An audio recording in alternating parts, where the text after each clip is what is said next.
بسم الله الرحمن الرحیم. سلام و عرض احترام دارم خدمت شما همراهان عزیز. امیدوارم حالتون خوب باشه. اخیراً خبرهایی اومده در رابطه با درگیری هایی که بین نیروهای کرد و نیروهای جولانی اتفاق افتاده.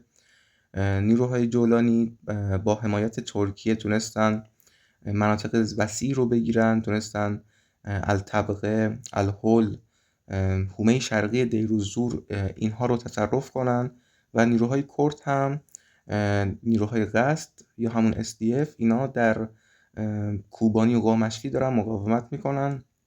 همچنین نیروهای ارتش ملی سوریه که تحت حمایت ترکیه هستن اینا در پیشروی به سمت رودخانه فرات نقش داشتن. خب این اتفاقات میخوام یه بررسی انجام بدیم، ببینیم این اتفاقات چرا داره میفته. آیا یک هماهنگی بین آمریکا و ترکیه هستش و آیا اهدافی دارن؟ اول باید اینو بگم که ترکیه کردها رو برای خودش، برای امنیت ملی خودش یک خطر میبینه. در ترکیه تعداد کردها داره همینطور زیاد میشه و اخیراً حالا گفته میشه حدوداً 25 الی 40% یا 50% جمعیتشون کرده، هرچند در ترکیه به اونها اجازه نمیدن آزاد باشن و اونها حتی شلوار کردی هم نمیتونن بپوشن. به اونا حتی کرد هم نمیگن، به اونا میگن ترک کوهی و به شدت سختگیری در این مورد وجود داره.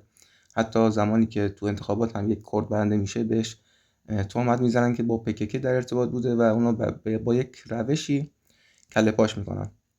ترکیه کردها رو برای خودش یه تهدید میبینه، اما باید ببینیم که کردها حمایت شدیدی رو در گذشته از طرف آمریکا و اسرائیل دریافت میکردن، مخصوصا اسرائیل که کردها رو برای خودش و برای امنیت خودش ضروری میبینه. میخواد طبق اون طرح کریدور داوود از کوههای جولان یک مسیر امنی باشه براش تا برسه به اقلیم کردستان عراق و دسترسی داشته باشه به منابع نفتی و گازی اونجا و همچنین یک ابزاری هست برای فشار به رقباش و دشمنانش مثل ایران و ترکیه. حالا باید ببینیم که چی شد که در این اتفاقی که افتاد نیروهای جولانی که با حمایت ترکیه بود انقدر راحت اومدن مناطق مهم و استراتژیکی از سوریه رو گرفتن. من در رابطه با این نقاط مهم چند تا شهری که اینا گرفتن یه توضیح بدم که اینا چه شهرهایی گرفتن و چه اهمیتی داره. این مناطقی که گرفته شده مناطق استراتژیکی هستش. یکی مثل همین الطبقه در این منطقه بزرگترین سد سوریه هستش و منبع آب و برق سوریه محسوب میشه. یا مثلا منطقه الهول نزدیک مرز عراق و مراکز بازداشت داعشی در اونجا بوده. فکر کنم حدود 40,000 خانواده تروریست در اونجا بودن و فکر کنم 15,000 نفرشون داعشی بودن. یا منطقه‌ای که گرفته شده دیروزور، مناطق نفتی هست در اونجا و مسیرهای تجاری به عراقه. و منطقه دیرهافر و مسکنه که مسیر بزرگراه M5 و این مناطقی که برای مسیرهای لوجستیکی هستن و کنترل منابع هستن، اینا الان افتاده به دست نیروهای جولانی. اما سوال اینه آیا ترکیه واقعا جرأت داشت بدون هماهنگی با اسرائیل و آمریکا چنین کاری بکنه؟ سوالی که برای من پیش اومده اینه. اونم اسرائیلی که قبلا هم بعضی از پایگاه‌های سوریه که نیروهای ترکیه در اون می‌خواستن تجهیزات قرار بدن، پدافند قرار بدن، اونها رو مورد هدف قرار داده، چون معتقد بوده این کار باعث میشه آزادی عمل نیروی هواییشون از دست بره. حالا چی شده که ترکیه اومده به این راحتی داره با کردها از طریق نیروهای جولانی میجنگه و ارتش ملی سوریه و از طرفی آمریکا و اسرائیل کاری نمیکنن. تام باراک گفته بود که اون نقش ضد داعش کردها دیگه تمام شد و به عبارتی کردها رو فروختن اینجوری.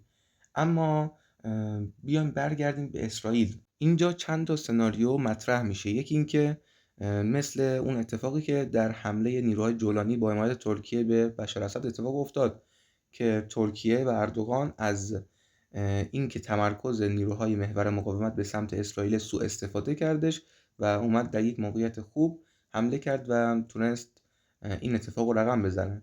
یکی میتونه همین باشه که اینا نیروهای جولانی و ترکیه از این که حواس اسرائیل پرت به سمت ایران و محور مقاومت اومدن سوء استفاده کردن و چنین کاری دارن میکنن و اومدن نیروهای کرد و خطراتی که براشون داشته الان ترکیه در این که یک خطر امنیتی رو داره رفع میکنه به سودشه، نیروهای جولانی هم با این کار تونستن مراکز نفتی، مراکز استراتژیکی که مثلا برای سد هستش، منابع آبی و اینها رو به دست بگیرن و از لحاظ امنیتی وضع خودشون ارتقا بدن و بتونن حتی از لحاظ اقتصادی هم خودشون ارتقا بدن.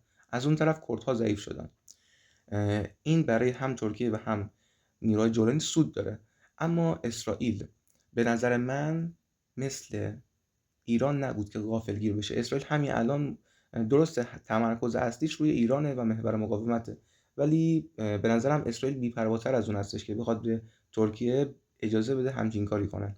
اما به نظر من قضیه برمیگرده به دیدار مقامات سوریه و اسرائیل داخل پاریس که در اونجا تحت نظارت تام باراک، نماینده ویژه آمریکا در سوریه، اینا اومدن یک نشستی داشتن و یه مذاکراتی انجام دادن و حالا سعی میکردن یه هماهنگی‌هایی به دست بیارن و یک جورایی با هم هماهنگ بشن. حالا در چه حالتی این نشست‌ها داشت رخ میداد؟ این در حالتی رخ میداد که نیروهای جولانی و خود الجولانی اینا دنبال مشروعیت بودن، میخواستن مشروعیت کسب کنن در جامعه جهانی، و از طرفی اسرائیل هم دنبال این بودش که مرزهای خودش رو از طرف سوریه امن کنه، حداقل نیروهای مثلا محور مقاومت یا نیروهای جهادی از طرف جولانی وارد اونجا نشن. پس یکی از دلایلش همین بود و از طرف دیگه یکی از دلایل این بودش که بلندی های جولان که برای سوریه بود توسط اسرائیل اشغال شده. جنوب سوریه هم همینطور بعد از اینکه بشار اسد سقوط کرد اینجا اشغال شدش.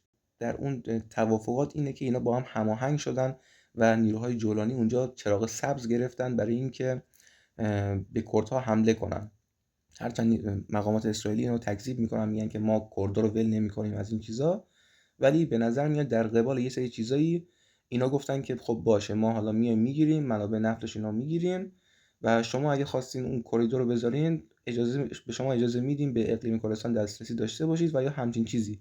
و به نظر میاد اسرائیل در قبال یک سری تعهدات از سمت نیروهای جولانی و همچنین در اختیار داشتن کامل کوه هرمون اجازه داده، حالا شما چراغ سبز داده برای حمله به کردها. یعنی فقط حمایتاش لفظی بوده و در عمل اسرائیل کاری نکرده، اینکه با جنگنده بیاد نیروی جولانی بزنه یا همچین چیزایی، این کارو نکرده.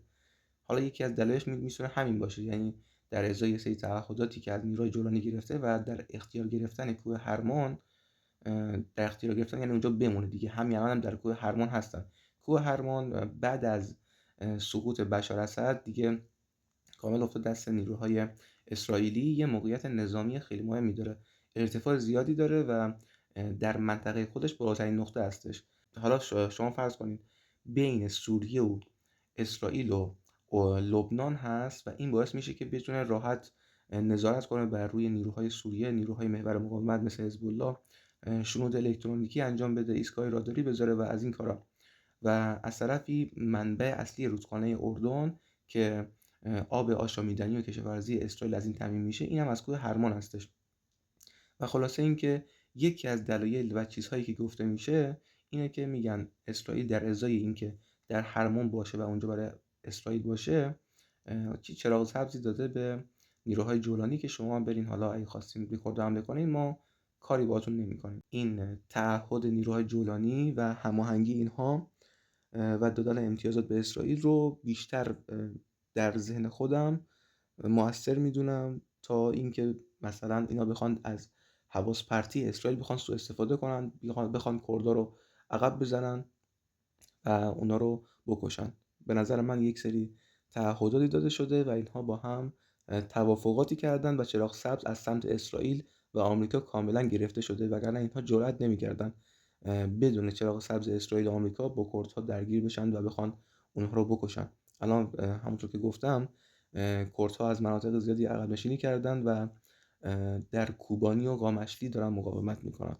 امیدوارم خداوند عزیز ایران عزیزمون رو و محور مقاومت رو حفظ کنه و به قله‌ها برسونه. ممنونم که همراه من بودید. خدا نگهدار شما.